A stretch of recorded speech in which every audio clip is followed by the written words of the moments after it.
Now that we have the first episode of She-Hulk Attorney-at-Law, we've got a lot more to work on as far as theories, predictions, and general things to geek over.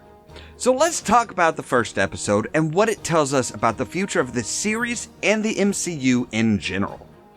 I'm Ollamh, and welcome to Attorney-at-Geekness.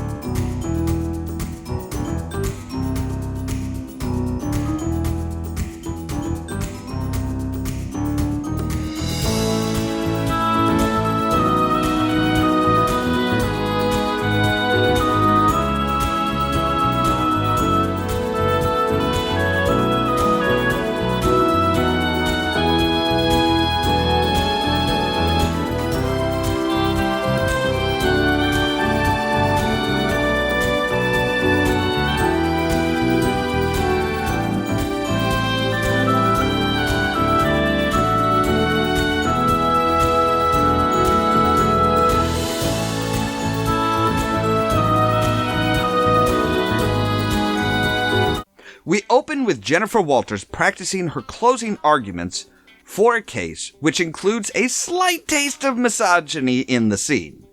And you are not helpful here at all. I feel like this is gonna land better coming from me. Look, we got plenty of time to switch things up and let me do the closing. Dennis, you aren't aware of this, but I will kill you. And It turns out this is post-infection and her friend knows about her Hulk form. Quickly, we see that they are diving full in on breaking the fourth wall as Jen starts to recount the events that turned her into a Hulk. We flash back to a human Bruce Banner in a car with Jennifer talking about the tech that he created to keep him in human form. Now, this is something that I've been meaning to talk about in a video because it makes sense that healing would be easier in human form than in Hulk form. We've actually never seen Hulk heal in the MCU, and we've certainly never seen him as damaged as much as when he reversed Thanos' snap. Healing comes down to basic human physiology. The body needs an extra 15 to 20% caloric intake to heal. You can't rebuild the body without material after all. So, with the Hulk being 8 foot 5 inches, and a weight of 1,200 pounds, his basal metabolic rate would be 8,477 calories per day to maintain his body, which means an extra 1,276 to 1,696 calories per day while healing. Banner, on the other hand, being 5 foot 9 inches and about 158 pounds, would have a basal metabolic rate of 1,508 calories, just to keep his current weight. With the 15 to 20%, that would be only an extra 234 to 312 calories per day. Maybe an extra meal instead of almost a normal person's entire day's worth of food. Changing to human makes sense to heal a serious wound. They're discussing using chopsticks to keep Cheeto dust off your fingers, and props to the Hulk family for eating flamin' hot Cheetos, by the way, when suddenly a ship shows up. As stated in a previous video, it's a ship design that we last saw belonging to the Grandmaster on Sakaar. But it's stated later that it was a Sakaarian courier craft, not the Grandmaster's personal ship. The cars run off the road, injuring both Banner and Walters, which leads to the blood contamination. Walters hulks out and runs off while Banner's inhibitor fails and he turns as well. Walters wakes up at night near a roadside bar, gets help from some amazing ladies, and calls Bruce. While waiting, she is accosted by some guys and hulks out again, but is tackled by Hulk and taken back to his home. At this point, we don't really know what her attitude is when she hulks out. It seems that Stark helped Banner build the place, including the bar. Well, okay, Tony drank while Banner built the bar. And Tony kept talking about Steve Rogers, which it kind of feels like he regretted how things turned out.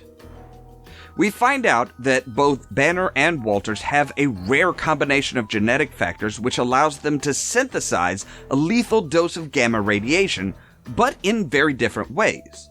Jen's blood actually allows Hulk to heal his arm completely, which just kind of feels like a bit of a cheap out there. After the analysis is over, he destroys her blood samples, saying it's too dangerous to keep even if there's only a millionth of a percent chance that it could make another Hulk. Now, this shows that Hulk learned from the 2008 movie. No sending his blood to people like Stern after Stern replicated and made Abomination, and was infected with it himself. Apparently it's not as rare as we may think. Jen wants to be cured of the Hulk infection, but it's just not possible. The gamma radiation has already mutated her body, and there's no going back. From here, we see the same training shots we saw in all of the trailers, with a bit more example of Hulk getting annoyed at Jen not having two personalities, picking everything up very quickly, and generally not having to go through nearly as many things as he did himself. Jen decides to leave, which leads to the two having a fun family brawl.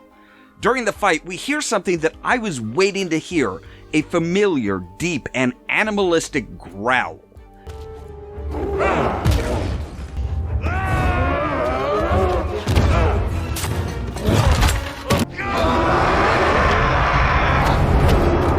This is the sound of the pure Hulk rising to the surface. Remember, in Endgame, Smart Hulk wasn't that rage monster and couldn't really mimic the growl. So we're starting to see his calm shell crack. Eventually, their fight wrecks the bar, which breaks the tension, and they work together to rebuild it.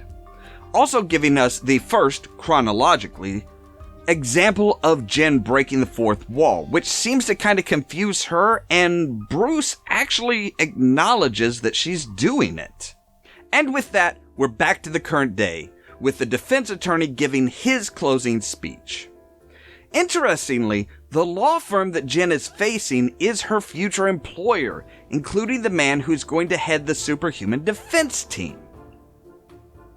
When Jen gets up to give her speech, Titania bursts in, though we don't really know why. Jen has to Hulk out in public to stop her, showing the world that She-Hulk is here for the very first time. She reverts back and says she's ready to give her closing arguments as the episode ends. Well, except for the post-credit scene that proves the answer to the oft-asked question, yes, Captain America! Fuck! Now I have to say, it does feel pretty good to have predicted things and see that those theories do still hold water after the first episode. The ship isn't the Grandmaster, it's officially just a ship from Sakaar, so it could very likely have Scar in it. The gamma blood getting into somebody's bloodstream by accident can in fact change somebody, though we still don't know just how rare the changing versus dying is. And Hulk is clearly not as in control after dealing with his annoying cousin as he was before. Now, I do have an idea for an overarching theory based on this episode and what was said and what wasn't said as to where everything is going. But that's something for a video in the next week before episode 2 comes out. As far as the premiere episode of She-Hulk, I highly recommend it. It gave us mostly what we've already seen in the promotional material, but it was still very entertaining and amusing. I do think that they would have been better off showing less in the trailers and promotional material, but they did edit those things to show a very different training montage.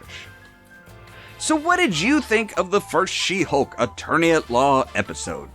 Was it better than you expected? Did it just meet your expectations? Or did you feel like it didn't show off enough new stuff? Looking at how things went, what do you expect for the rest of the show? I'd love to hear your opinions, so please leave a comment down below and let me know your verdict. As always, thank you very much for watching. And if you haven't yet, make sure to press the subscribe button down below so that you can stay tuned for more from Ollamh Productions. Video adjourned. Hey, thanks for watching to the end. If you like our videos, you can help the channel grow by giving it a like and sharing it for others to enjoy. If you want to help the channel out even more, you can find our Patreon link right down there. And of course, other videos here to enjoy yourself.